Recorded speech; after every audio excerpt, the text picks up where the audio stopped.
the raw data for the continuous outcomes. I mentioned the raw data could be present in the form of mean, standard deviation, and the total number of participants. Okay. Now the problem with continuous outcome is that for continuous outcomes, we do not just take the post-intervention value, the first most important thing. Okay. For continuous outcomes, we do not just take the post-intervention value. Like for dichotomous outcomes, we would just take the number of events in total, right? In both of the groups. For continuous outcomes, we do not just take the post-intervention values. We basically need to compare the difference in mean for both of the intervention and control group. I can see. Look at this. I'll explain it to you guys with the help of an example. Look at this. You are conducting a research. Okay. Your outcome is change in body weight. Your patient population is teenagers. Okay, so I'll mention it. Population is teenagers. Teenagers. Okay. Your intervention is group A, which is taking, your intervention is group B, which is taking junk food, and your control is group A, which is taking diet food. Okay, so basically junk food is your intervention, diet food is your control, and your outcome is change in body weight. Is this clear? Do you guys follow this example? Your population is are teenagers. Your intervention is junk food. Your control is diet food, and your outcome is change in body weight. You guys, okay? You guys get the example? This is the example. Okay. Now, what is the most important thing over here? And you have 50 participants in each of the groups. Now, just look at this. I'll give you guys an example. For example, you just open your article. You got 4 articles. Okay, you open the first article and you go to the results section. In the results section for group A, you guys notice that for group A, this was the post-intervention value. Look at this value. Just look at this value. You guys directly go to the results section and you see the post-intervention value after 1 month. Okay, they had taken the values out. They had calculated the change in 1 month, and these are the values that you saw in the post-intervention group. That means after 1 month, these were the mean weights of the teenagers in each of the groups. Group B, which was the intervention group, that had a mean weight of 65.7 kg, while the first group, group A, that was your control group, that was taking diet food, that had a weight of 67.3 kg post-intervention after 1 month of taking diet food. Now, just looking at these values, do you guys think, what do you guys think? Is the diet food better or is the junk food better? Which group has less weight? The diet food group or the junk food group? Can you guys tell me which group has less weight? No, less weight. Which group has less weight? The group B was the junk food group and group A was the diet food group. Junk food group, exactly. The junk food group is basically showing you less weight compared to the diet food group. Okay, so this does not really make sense. Okay, if you were just plotting your forest plot on the post-intervention value, you would get results that would basically be favoring the junk food group because a lower value of weights was noted in the junk food group. Does this make sense to you guys? Do you guys follow me? Does this make sense? Okay, yes, I'll repeat it again. Okay, the thing is that your population was teenagers. Your intervention is the group taking junk food. Your control is the group taking diet food, and your outcome is change in body weight in 1 month. You're calculating the change in body weight in 1 month. Okay, for these participants, there are 50 participants in each group. If you look at only the post-intervention value, okay, like we just go to the results section. In the results section, you see that what was the weight after 1 month, and you see these values that in the diet food group, the mean weight was 67.3 kg noted in the mean weight of the 50 participants was 67.3 kg, while the mean weight in the junk food participants for the 50 participants was 65.7 kg. So looking at this, you would say that the 50 participants in the junk food group, they basically had a lower weight compared to those participants taking diet food. Okay, so this is misleading until you look at the baseline value. Now, when you look at the baseline was the weight at the start of the article, at the start of the research. When you looked at the weight, so this was the weight. The diet food group had a mean weight of 65.4 kg, while the junk food group had a mean weight of 56.4 kg at the start of the research. Okay, so this was the baseline value. Do you guys understand? Do you guys follow me? Are you guys with me? These are the baseline values. Okay, now what is important is that you need to know the change. Okay, the change in mean, the mean change is basically important over here. You need to know the change that took place in 1 month. That change will basically tell you that which group was better. So you will calculate the change. The formula for calculating the change is always post intervention minus pre intervention. Okay, I'll remove this. It's always post intervention minus pre intervention. So for the junk food group, for the diet food group, you will see that the post intervention weight was, how much was it? For the diet food group, what was the post intervention weight? 67.3 kg. And what was the baseline weight? What was the baseline weight? 65.4 kg. So can you guys calculate the change for me? The post-intervention weight minus the baseline weight or the pre-intervention weight. Can you guys calculate the change for me? I have already calculated, but I want you guys to reply as well. What was the change in the diet food group? It is 1.9 exactly. You will subtract 67.3 minus 65.4 and you will get 1.9 kg. That was the mean difference. That was the difference in weight. Yes. Okay, yes, Atisham. And if you calculate the same for the junk food group, so the post-intervention minus the pre-intervention, the post-intervention weight was 65.7. The pre-intervention weight was 56.4. So can you guys calculate the change in weight for group B? What is the change in weight? 9.3 exactly. So does this make sense now? Now you guys can see that over 1 month, that in 1 month of taking diet food, the increase in weight for the group taking diet food was only 1.9 kg, while in our intervention group, the change in weight was 9.3 kg. So does this make sense now? Is this more clear? Isn't this more logical? Doesn't this make sense now? Do you guys understand what happened over here? Do you guys understand it? Any confusion? If you guys have any questions, ask up right now before we proceed. Okay, so basically when we are extracting data for continuous outcomes, when we are basically analyzing continuous outcomes, we use this value. We use the change in mean value. Okay, the change in mean between both groups, change in mean in the intervention group, change in mean in the control group. Okay, what is intervention? The intervention is junk food and the control is diet food. Okay, so basically, when we are calculating the raw data that I mentioned, that in the raw data you have the mean value, you have the standard deviation, and you have the control, you have the total number of participants. So that mean value is basically this change, the mean change. Okay, so whenever you enter that value, that should be this. That should be the change. The change in mean between the pre-intervention and the post-intervention value. You enter this mean. This 1.9 kg, this 9.3 kg. Okay, the mean difference between post-intervention and pre-intervention. Do not confuse this with the mean difference that we were using that we were using when we were discussing the effect sizes. That is completely different.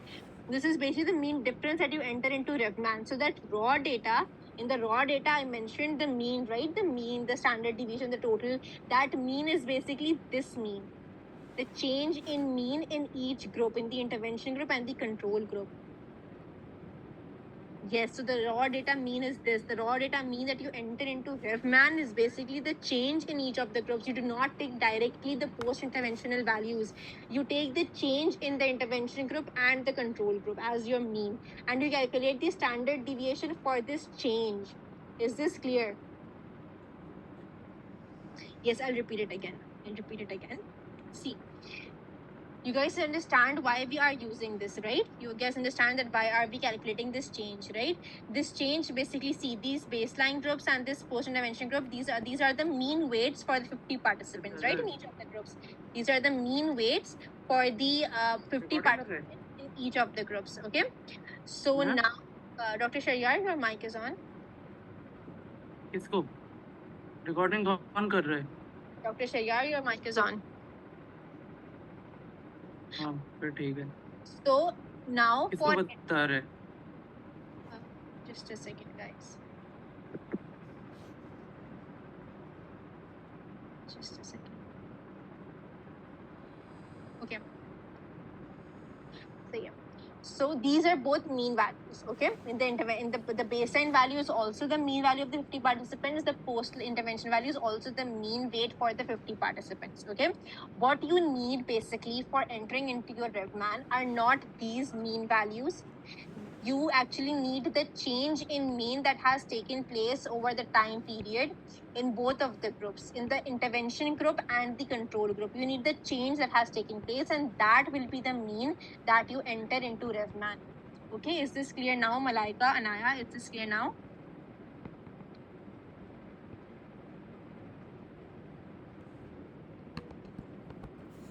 Guys, please respond. Do you guys understand this? Is this concept clear?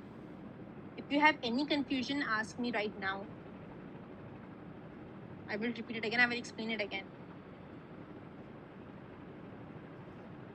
Okay, Malaika. Okay, so you basically, so this is the first value, okay? The three values were the, what you had to enter into RevMan. You had to enter the mean, you had to enter the standard deviation, and you had to enter the total number of participants, right? Total number of participants for each of the groups, okay? So, for each of the groups, okay? So now for the intervention, so now for the control group, you will mention the mean, that is basically 1.9 kg. You will mention the standard deviation of this mean, okay? Not these individual standard deviations. The value after plus minus basically denotes the standard deviation, okay? Mama, I will show the articles, and uske hisab se also I will show it to you. The articles, the value mentioned after plus minus is basically the standard deviation, okay? And while you can directly subtract the mean to find the change, you cannot subtract the values of standard deviation. You need to calculate the value of standard deviation in a different way, and I will teach that to you, okay? And the third value is the total number of participants. So basically, for each group, for the intervention group and for the control group, you need these three values, okay? Understood, guys? Guys, come on! I need a response. I need an enthusiastic response from your side, so that I can know that you guys are with me. Otherwise, I'll think that you guys are not getting it, and I'll keep repeating things again and again. We can't guess exactly. You cannot subtract standard deviation. Standard deviation can be difference. No, that's exactly what I'm explaining, Zona. You cannot take the difference in the standard deviation, okay? Because that is statistically incorrect. Now, this point is important because there are some groups, there are some organizations that actually tell you that you can just take the difference of the standard deviation as well. There are some groups that tell you this, but this is just that is statistically wrong. You cannot take the difference in the standard deviation. You can only take the difference in mean, okay? But the difference in standard deviation, you have to calculate it in another way. So we will do that further. We will, Mama, I'll tell you guys that. I'll come to that, okay? But for now, is this point clear? You guys understand that for entering into RevMan, we actually take the change in both of the groups. The standard deviation is also, you take this mean, you enter the standard deviation for this mean, and you enter the total number of participants, okay? These are the values that we use as a raw data. Clear to everyone? I need one last yes from everyone before I proceed. Agdus, I'll teach you that. I will teach you that. That is done on RevMan. Okay, great. Now we will proceed towards data extraction. Okay, now when you guys see the articles, it will become very clear to you. I'll show you guys the articles now. I have 3 articles.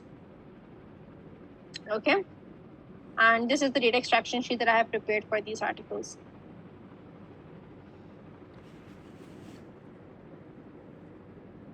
Okay, this is my outcome. My outcome is headache frequency. Okay, my intervention group is MBSR. My control group is simply the control group. Headache frequency is my outcome. And like I told you guys, my raw data should consist of the pre-treatment values, of the post-treatment values, and the change for each the intervention and the control group. Does this data extraction table make sense? Do the headings make sense to you guys now? That why have I included these headings? Just look at the headings and tell me, do these headings make sense? Especially these three. Do these three headings make sense to you guys? Okay, great, excellent, guys, excellent. Okay, so now I have added the author's name. I will mention the name of the authors. I will mention the intervention total, the control total, and for the pre-treatment and the post-treatment and the change. For each of these three parameters, I will include for my intervention and for my control group, I need these three values. Okay, basically in the end, I need this value to enter into RevMan. Okay, to enter into RevMan, I need the change. Okay. But because the articles do not usually report the change directly, that is why I have included separate columns for pre-treatment and post-treatment. This column, the change column, is basically what I need to enter into RevMan. Okay, clear? Let's proceed then.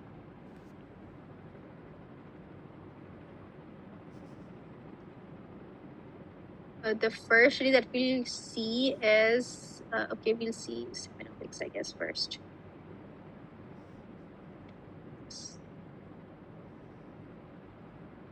Huh.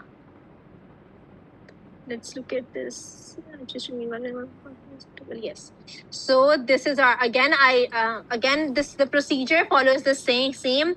I decided my topic. I decided my PICO. I did the literature search. I found the inclusion exclusion criteria. I did the date. I did the literature search completely. I extracted the articles that I needed, and now I am on the step of data extraction. So I have selected my articles. I have opened my articles. The first thing that I will go and look for are the tables in which my outcomes are reported. If they are not present in the tables, I will go to the results section. If not in the results section, I will go to the supplementary files. If not in the supplementary files, then I will see that if there are any graphs or any figures from where I can get my data from. Okay. So again, I got my data in an outcome table. My outcome over here is basically headache frequency. This is my primary outcome, headache days. Okay. Now you guys can see that this is the heading, headache days. This is the control group. This is the intervention group.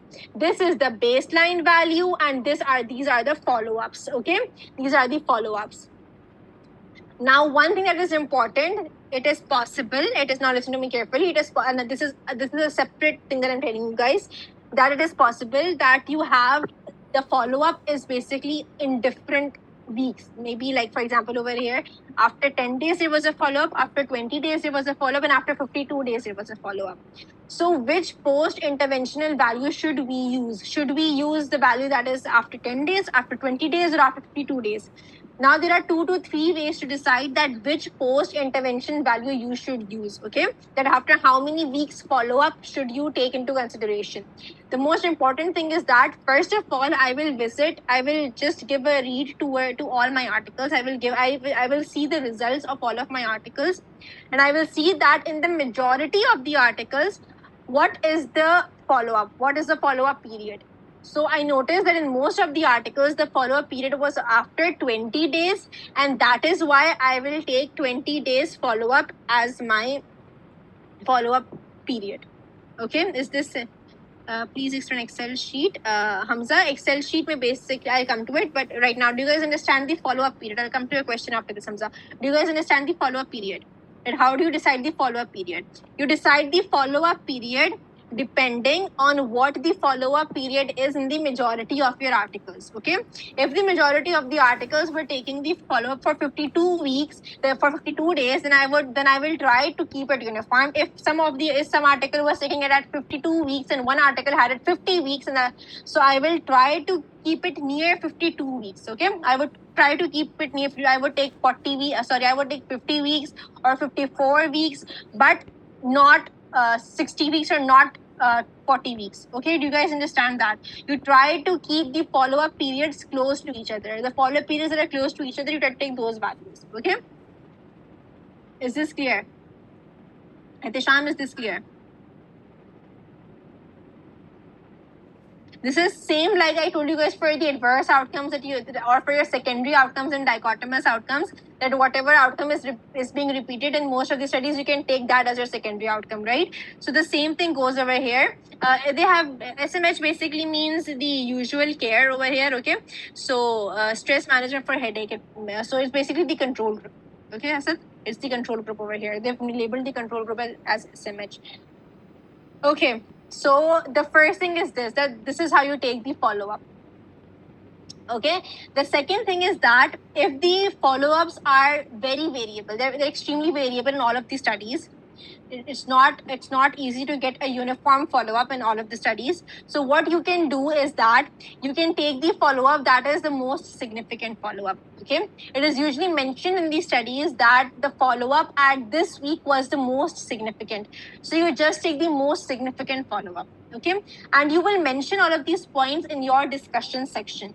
Okay, whatever follow-up you are using and why you are using that follow-up, you need to justify it in the results section, in the discussion section of your manuscript. Is this clear? Is the second point clear, that how do you decide which follow-up to take?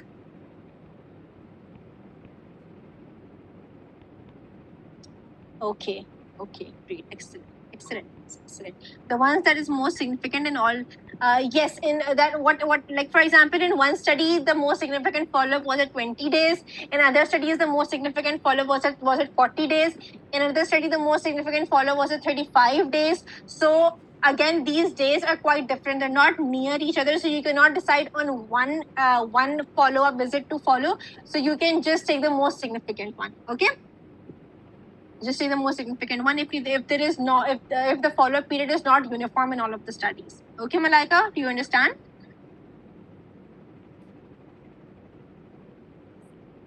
Okay, great. So yes, so now how do I enter the data? That's the most important part. First of all, I entered the name of the article, that is Seminovics, author name Seminovics 2020. I entered the total number of participants in the intervention group and the control group. Okay, this was mentioned it was mentioned in the method section. It was not, it's mentioned over here in this table, that the number of patients I had in my control group were, okay, actually this changed the data. Wait. Must be given over here. Okay, it was given, okay. So I mentioned the total number of participants in my intervention group and my control group. And then what I need to see is that the pre-treatment values and the post-treatment values. Now look at this article. See, for continuous outcome, they have actually given the baseline value first, and then they have given the value of follow-up. Okay, so for continuous outcomes, they usually give you guys the baseline outcome, the baseline values as well, because again, they also know that you need to see the follow-up, you need to see the change. Okay, so the pre-treatment value is basically the baseline value. I will enter it for the intervention and the control group respectively. Okay, they have given me the raw data in the form of mean and confidence interval. Okay, they have given me the raw data in the form of mean and confidence interval. If you have the data in the form of mean and confidence interval, that's completely fine. You do not have to change anything. You do not have to convert confidence interval into standard deviation. We can do that on Refman. Is this clear? If your raw data in the article is present in the form of mean and confidence interval, you do not have to change the confidence interval. You can take the data as it is. Is this clear? Is this clear? Okay. Okay, so I'll tell you again. I told you in the beginning that you basically that the data is mostly reported in the form of mean along with the standard deviation, right? But sometimes some studies report their data, their results in the form of mean along with the confidence interval. Okay, so don't get confused. You can extract your continuous outcomes data in the form of mean and confidence interval as well. Okay, you do not have to worry about converting confidence interval into standard deviation to enter it into Refman. Okay, Refman can itself convert confidence interval into standard deviation, so you don't have to worry about it. Okay, this is the good thing. You don't have to worry about it. You can directly extract the data given in the form of mean and confidence interval. You get it now? Asad? Okay, great. So yes, so again, I have my control value, I have my interventional value. So you guys can see, I just in the pre-treatment section, I will copy my intervention value from here, 7.8, 6.9, 8.8, and I will mention my control value from here, 7.7, 6.7, 8.7. Okay. Then I will go to my post-treatment, that is my follow-up, which was at 20 days, and I will mention the post-treatment values over here as well. Okay, I will mention the post-intervention value in the intervention group as 4.6, 3.7, 5.6, in the control group as 6, 4.9, and 7. Is this clear? That's it. That's all I need. That's all I need from here. The pre-intervention value and the post-intervention value. You guys get it? Okay, great. So this was from this article. Okay, I did not get the change directly over here. It's completely fine. You don't have to worry about it. You don't have to calculate it yourself, because again, you can calculate the mean difference, the change in the mean from your baseline to follow up, but you cannot calculate the difference in the standard deviation in the confidence interval. Okay, Mama, I'll repeat it again. Which part do you want me to repeat? Which part do you want me to repeat? This is my look. I need to fill my data extraction table. Okay, this is I need to fill my data extraction table. My data extraction table has the pre-treatment column, it has the post-treatment column, and it has the change column. Okay, if the change is reported, I will directly mention it over here. But if the change is not reported, I will extract the data for the baseline, that is pre-treatment, and the post-treatment data at the follow-up. Okay. I entered the name of the author name. I mentioned the total number of participants in the intervention group. I mentioned the total number of participants in the control group. Now comes the pre-treatment and post-treatment part. I will open the results table. In my results table, I can see the control group. This is the control group, and I can see the intervention group. Okay, and I can see the baseline values and the follow-up values. Okay, the baseline values are my pre-treatment values, and my follow-up values are my post-treatment values. Okay, the data is reported in the form of mean and confidence interval. It's given at the bottom of the table. That adjusted mean values, 95% confidence intervals, it's given. Okay, so the data is reported in the form of mean along with the confidence interval.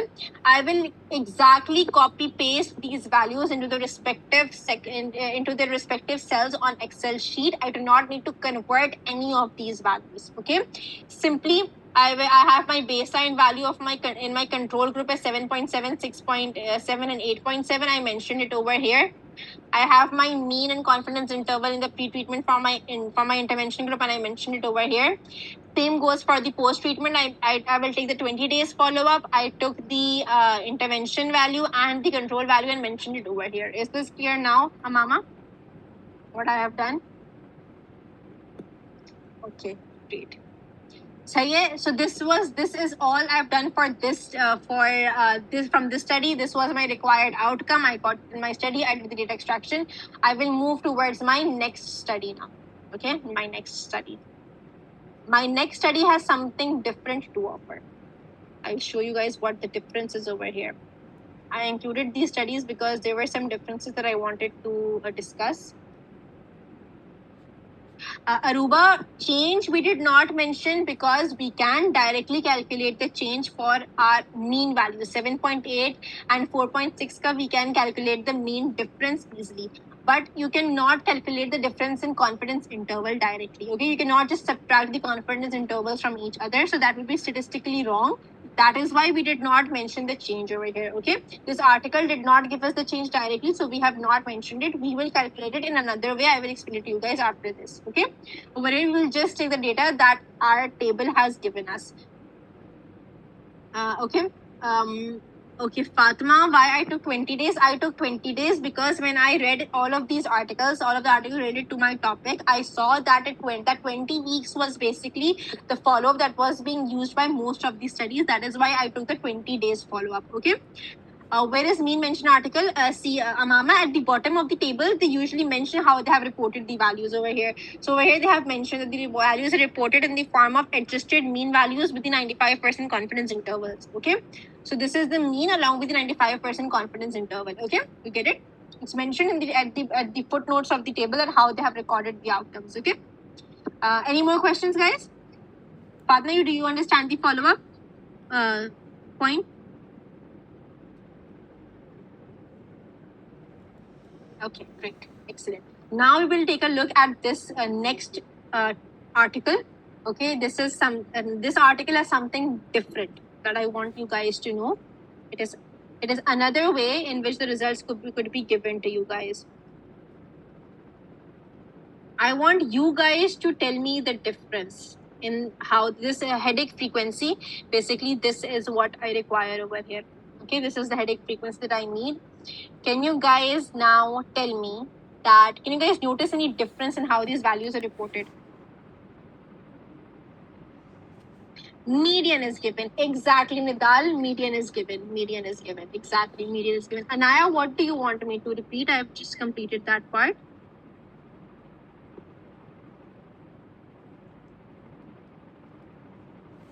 Median is given, guys. Exactly. Now, can you enter median into Revman? Okay, Naya, I'll come to it after I'm done with this article. Okay. Can you guys enter median into Revman? No, you cannot. After the last table, and I was just repeating that. I was just repeating it. So now, basically, you haven't missed anything. I was just repeating the last table again for someone, and now we have moved on to the next article. Okay, so you haven't missed anything. We were just continuing from here. Exactly. We cannot enter median into Revman. So we need to convert median into mean along with the standard deviation or the confidence interval or the standard error. Okay, because these are the values that you can enter into Revman. Again, as a revision, which values can you enter into Revman? You can enter mean, you can enter standard deviation, you can enter standard error, and you can enter confidence interval into Revman. Okay, I'll type it in the chat box as well. Mean, standard deviation, standard error, confidence interval. These are the values that you can enter into Revman. Median cannot be entered directly into Revman. The good thing for us is that we have a calculator, an online calculator. I will be sharing the link for that calculator on the group, and you guys can use that calculator to convert the values from median into the values of into median and into mean and standard deviation and standard error. Okay, we cannot do it directly. SE is standard error. It is another statistical term. You do not need to know what it is. You just need to know that when you see it, you just need to enter it into the respective area. It's given in Revman. Okay. Acha. So I'll show you guys. I will be sharing the link for the calculator. Again, why are we using this calculator? We are using this calculator to calculate the mean from the median. Okay. The calculator is just opening. Just a second. Okay, this is the calculator. Can you guys see it on the screen?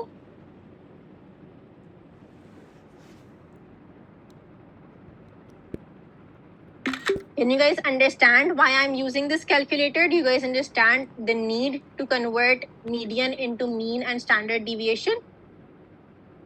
Okay, great.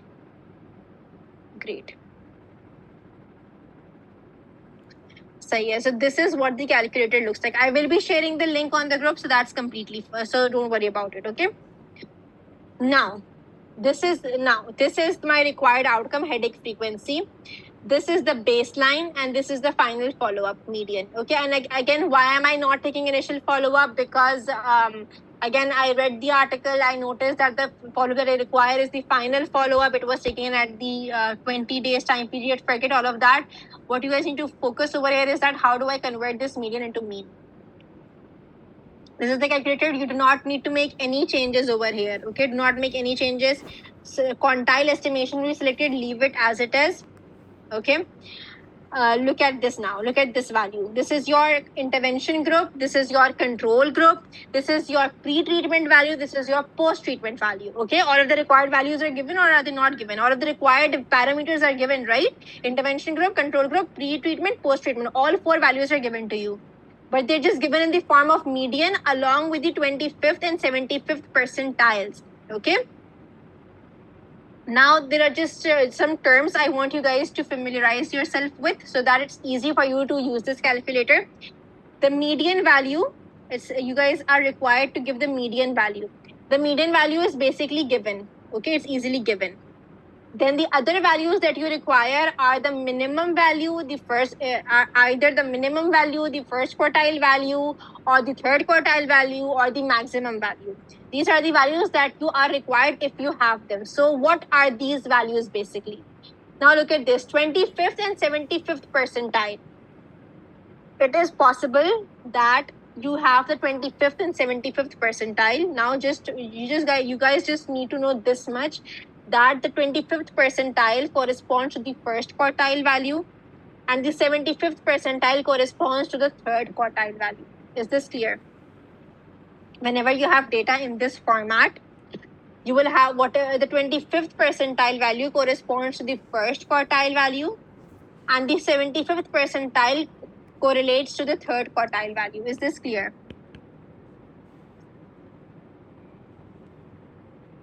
You guys understand? Any question? Just note this down anywhere in your diaries or anywhere so that it's easy for you guys to follow, that whenever you have data like this, the median is directly given.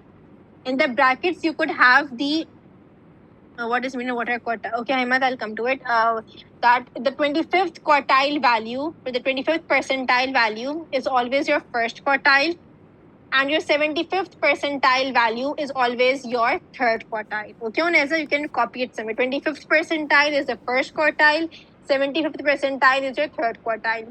Ahmed, the thing is over here that these are all statistical terms, okay? And these are done when you have any continuous data. There are graphical ways to represent that continuous data. Okay, so in continuous data, whenever you have a range of values, for example, ranging from 0 to 50, the rest of you, it's okay if it's confusing and if you guys don't understand it, I'm just answering Ahmed's question. You do not need to go into the depths of this, okay? For example, Ahmed, you have a set of data that is ranging from values of 0 to 50, okay? And you arrange those values in ascending order. Again, you have that data, right? So that data, every continuous data has its mean, it has its median, it has its standard deviation, it has its confidence interval, it has its quartile values. When you arrange that data in the ascending order, you basically get a median value. That median value is the middle value of that data set. Okay, of any data set, the median value is the middle value. The median value is also called the second quartile value. The median value is also called the 50th percentile value. Okay, Ahmed? It's confusing, that's why I was not going into the depths of it. But just to answer your question, your median value is also called the second quartile value. It is also called the 50th percentile value. Okay. The percentile basically refers to what value is present at the 25th percentile. That means the first, basically, the median is the half value. It's the value halfway through. 25th is the first quarter value. 75th percent is the 3/4 value. Okay, so it's like that. Okay, so yes. So I'll not go further into depth of it. Anaya, can you please repeat from start of this conversion from median? Yes. Okay, so Anaya, you visit this calculator, you open the calculator. In the calculator, you need to enter the median value. The median value is always given directly. The median value, okay, we'll first calculate it for the MBSR baseline. Can you guys tell me the median value for the MBSR baseline? I'll zoom it in further. For the MBSR baseline, can you guys tell me the median value for the MBSR baseline? Baseline MBSR. Exactly, it's 9.9. Excellent. It's 9.9. Okay. Now, what is the first quartile value for the MBSR baseline? What is the first quartile value? First quartile value, guys. 25th percentile. What is that value? 8.4. Exactly. It's 8.4. 8.4. See, in the bracket, the first value is the 25th percentile. 25th percentile corresponds to the first quartile. So that is 8.4. Okay. Can you guys tell me the third quartile value? 11.8. Excellent. And we need the sample size. Okay. The sample size, I had noted it down. Wait, MBSR ka sample size. Let me check. MBSR ka sample size is 10. Okay, so sample size is 10. Now I have entered these values. Now I will allow, see, as soon as I entered the sample size, I got the estimated sample mean. and I got the standard deviation and I got the standard error. See, you guys see what happened? As soon as I entered these values, the median value, the first and the third quartile value, and the sample size, I got the mean, I got the standard deviation, and I got the standard error. Are these the values that I required? Can I enter these values on RevMath? Yes, exactly. Sample size kahan se hai? Zona, I found the sample size from the article. I had copied it before. It's given over. It's given over here. Basically, it's inverted. 1 second. It's given in the article. See, it's given in the results section that 10 patients were in the MBSR. Recording stopped. 9 patients were in the usual care group, in the control Recording in progress. group. Basically given from here. Yes, I'll explain the quartile values again. So I'll give you guys another example. See, अब जो है ना हम लोग इसी so okay, now just let me complete this. The mean I got, the standard deviation I got, the standard error I got. I will copy this in my data extraction sheet. Okay, I did not need the median values, but I do need the mean, standard deviation, and standard error, right? So I will copy this in my data extraction sheet. Now, where is my data extraction sheet? Here is my data extraction sheet.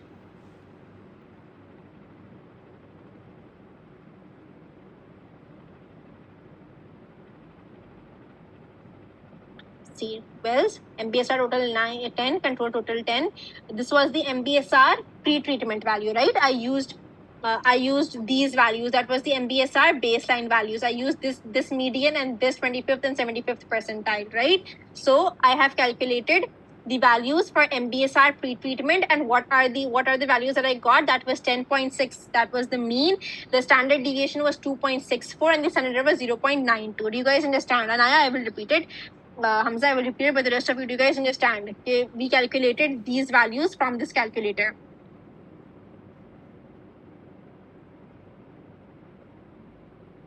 Okay, great. I'll show it to you guys again now.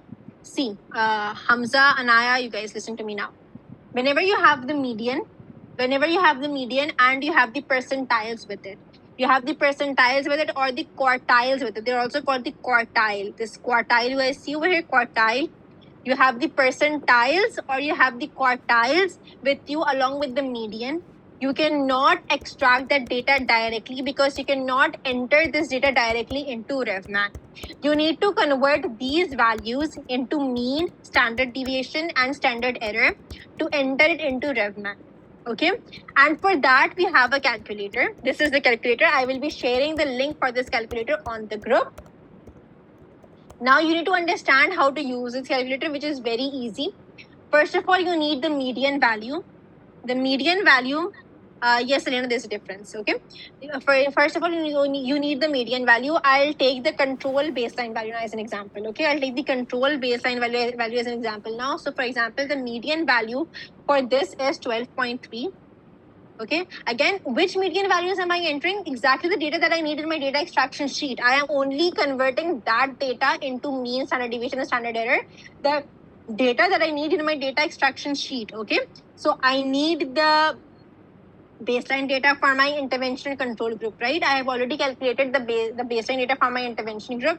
Now I am calculating the mean for the baseline data of my control group. So my median value is 12.3. Now you guys can see that in the bracket they have mentioned 25th percentile and 75th percentile. So 25th percentile corresponds to the first quartile value, and the 75th percentile corresponds to the third quartile value. Okay. So the first quartile value or 25th percentile in this case. Now can you guys tell me what that quartile is? Hamza and Anaya, I want you guys to reply. Can you guys tell me the first quartile value? If I'm calculating the baseline for control, the baseline value for control, can you guys tell me the first quartile value? No, it's not 8.4. I'm calculating for the control group now. Mama, no, it's not 25. The control group, guys, the control group. The first quartile value, it's 9.5. Yes, Anaya, it's 9.5. Mama, 25th is the percentile.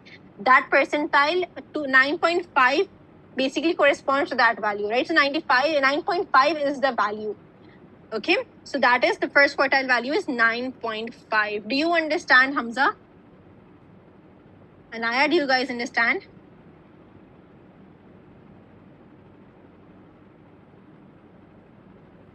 Malaika, you can, for data extraction, you can enter all three of these values. And in the plot, I will tell you guys what you need in the plot. Okay, we'll come to the plot after this. Anaya, do you understand what happened? Do you understand the quartile values over here? This is 9.5. Can you guys tell me the third quartile value now? 13.5. Okay. Javeria, from where do you want me to repeat it?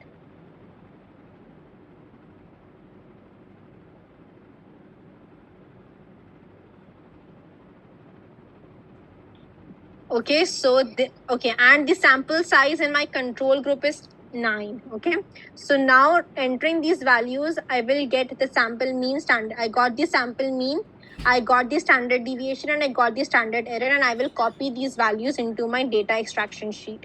Okay, I've copied it over here. 11.69, standard deviation is 2.89, standard error is 1.07. Do you guys understand this now? Are there any more confusions? Do you guys understand that which is the first quartile value, which is the third quartile value, which is the median value? Anyone has any question, they can ask me right now. Sample sizes the number of participants in each group, in the intervention group and in the control group. That will always be mentioned in your article. Okay, whatever the sample size is. So you need the sample size. Okay, great, excellent. So should we, okay, so I think that's so we will repeat this again for the post treatment value, that is over here, for the final follow-up value. So over here, I'll just do it orally. Okay, so for the MBSR group in the post treatment value, what will be our median? We'll just do it orally. Can you guys tell me what will be our median? 9. Excellent. Rapid answers, guys. What will be our first quartile value? 5.4. I want everyone to respond, guys. Everyone should respond. The majority of you should respond. Okay. What is the third quartile value? 14.9. Excellent. Excellent. So, and that will go similarly for the last value that we need. Okay. And after doing this, we will copy these values into a data extraction sheet. So that was the second article that we have extracted data from. Now we will proceed to the third article, and that is basically the easiest one. Okay, and then you will take a break. After this, we will take a break. Okay, this is the last article that we're extracting data from, and then we will take a break. Is all of this clear to you guys till now?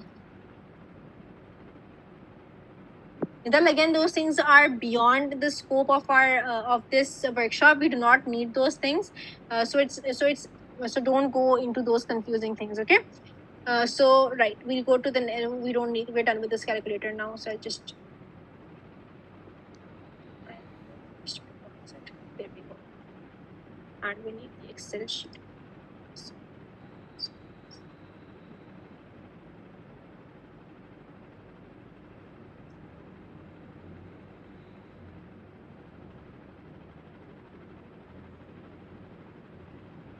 Just a second.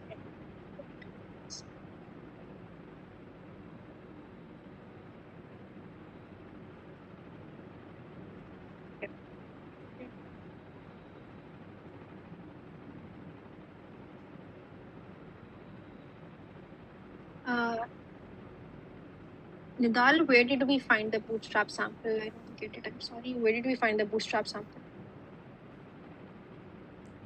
Okay, fine. This is the last that we're going to extract data from. That is Day et al. Okay. Over here, the data is present in this format. This is the data. This is the final data. Can you guys, Aruba, yes, we will share the articles, okay? Now, can you guys tell me how this data differs from the rest of the data sets that we have extracted till now? Can you guys tell me?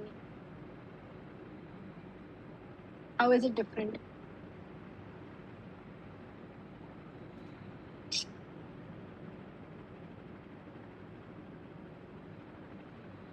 Negative values, yes. Negative values. Can you guys Just a wild guess. Can you guys tell me why we might have negative values over here? Exactly, Nurulin. We have the mean difference. Exactly. Excellent. Excellent job, Nurulin. Excellent. Excellent. Nurulin is absolutely right. Over here, they have directly given us the change. I told you guys, right, that what we actually need is this change, right? This is what we actually need to enter into RevMan. We actually need this change. And this article has directly given us this change. So now we do not need the pre-treatment values. We do not need the post-treatment values. We can directly enter this data in the change column, and we can directly enter these values into RevMan and get our forest plot without doing any of the extra work. The extra work, I will show you guys how the extra work has to be done. But now we can we directly enter these values into our data extraction sheet. Okay, we have the mean, we have the change. That change that we were calculating over here, this change, we directly have that change present in this data set, in this article. Okay, so now again, this is the direct treatment, this is the control group, this is the intervention group. Okay, how do we know the direct? Okay, we have that because it's given data change score outcomes. I've already mentioned that these are the change score outcomes. Okay, and see, look at this, look at what they have given at the bottom. For headache frequency, right? We're looking for headache frequency, and see what they have given. This outcome is a measure of change in the number of headaches reported during the treatment or delayed treatment. So they have mentioned it at the footnotes. Okay, guys, make it a habit of reading the footnotes of the articles. Okay, because they might have mentioned the units, they might have mentioned how they have reported the outcomes at the footnotes of the tables. Okay, so in the footnotes of this table, they have mentioned that this outcome is a measure of the change in the number of headaches reported. Okay, so they've already told you this is the change that they have recorded. The article, the authors have told you, right? Okay, you get it, Mama? They have mentioned it at the base of the table that this is the change, right? So they have the change in the intervention group, they have the change in the control group. Okay, so simply, and they have mentioned it in the form of mean and standard deviation. Okay, see, it's given over here that it's in the form of mean and standard deviation. Everything is given in the table. You guys should just know how to read those tables and how to get the relevant information. Okay, so they have mentioned in the form of mean and standard deviation. So over here, you do not need to change anything. You just you go to the change column in your data extraction sheet. You mention the intervention group. You mention the change in the mean and the standard deviation, and you mention in the control group again. You mention the change and you mention the standard deviation. Okay, this was a pretty straightforward data extraction. You guys understand what we did over here. You guys understand how this data extraction works. Come on, guys, rest of you also reply. Was Amama the only one who understood?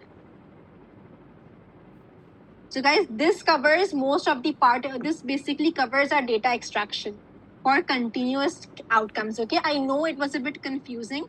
It is confusing. It will get further confusing basically when we go towards analysis.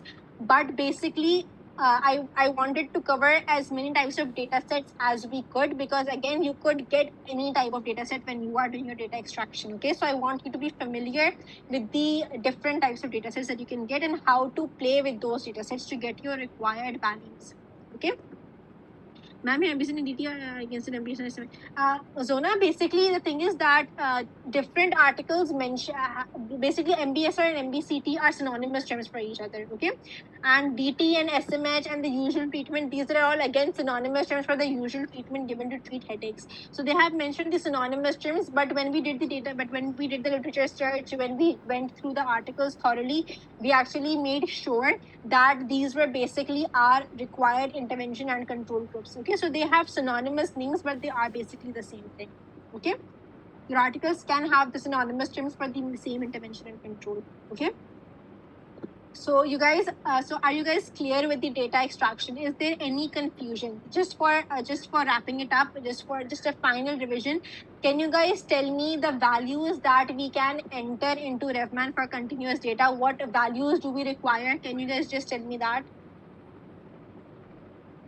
For continuous outcomes, of course. Mean, standard deviation, standard error. Other than that, confidence interval as well. Yes, exactly. Confidence interval can be added as well. Okay. And if we have median and interquartile ranges, median and the upper and lower quartiles, can we enter these values into RefMan directly, or do we need to convert them into some other values first? No, exactly. Excellent job, guys. Excellent. So I hope that's clear to everyone. We'll take a 15 minutes break now for namaz. Yes, exactly, Mariam and Unez.